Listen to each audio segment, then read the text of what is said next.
Bagaimana Islam menyikapi pemikiran atau adat yang menyimpang? Inilah penjelasan dari Ustadz Adi Hidayat. Mari kita simak videonya. Semoga bermanfaat. Terkait dengan bagaimana tanggapan dari adat istiadat atau kondisi-kondisi yang khususnya biobatasi di Indonesia seringkali terlihat nampak kebablasan. Tadi saya sampaikan bahwa di dalam Islam para ulama sudah merumuskan kaidah-kaidah pokok. Jadi dari tradisi itu bila dihadapi oleh syariat ada kaidahnya oleh para ulama.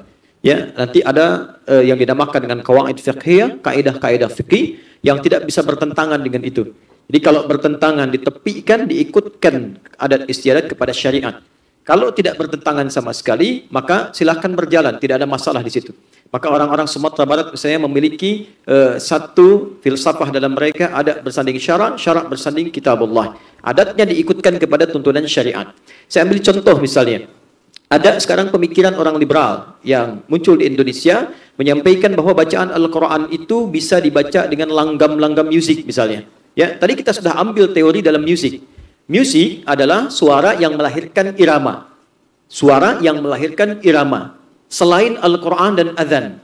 Karena irama Al-Quran ya, dan juga Adhan, nanti ada aturan tersendiri. Al-Quran diikat dengan apa yang disebut dengan tajwid.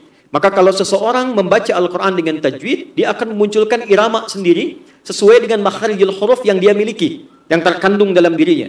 At-tajwidu lughatan al-ityanu bil jayyidi wa istilahan ilmun yurafu bihi haqqahu mustahaqqahu min as-sifati wal mududi wa ghairi dzalika kat tarqiqi wa tafkhim wa nahwihima. Jadi ketika membaca Al-Quran ada panjang, ada pendek, ada madnya, ada sifat hurufnya, ada makharijul hurufnya. Orang yang baca Quran sesuai tajwid, siapapun dia, itu mukjizat Al-Quran menjadikan setiap orang itu punya iramanya masing-masing. Jadi kita bisa hafal, ini bacaannya si fulan, ini bacaannya si fulana. Dengan tajwid sudah ada irama tersendiri. Maka tak boleh tajwidnya Quran dialihkan kepada hukum musik, membaca Quran dengan langgam tertentu selain dengan bacaan atau rumusan tajwid.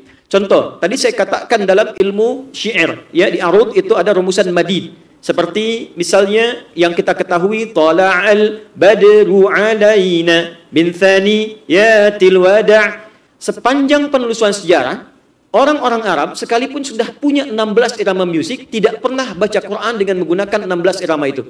Saya belum pernah dengar ada orang Arab dulu sampai dengan sekarang baca Quran dengan bacaan semisal wadduha wal laili idza saja. Tak ada. Ya? Atau Anda baca di Indonesia dengan versi Manuk Dadali misalnya. Iyyaka na'budu wa iyyaka nasta'in. Bubar salat.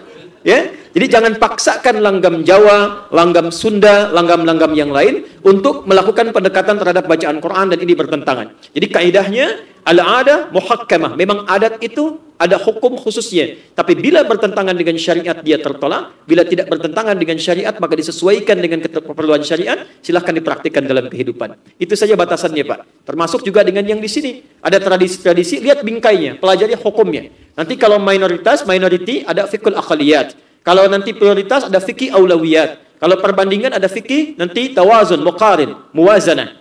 Itu bandingannya, baca bukunya nanti kaidahnya akan ditemukan, prakteknya bisa bersambung lebih luas.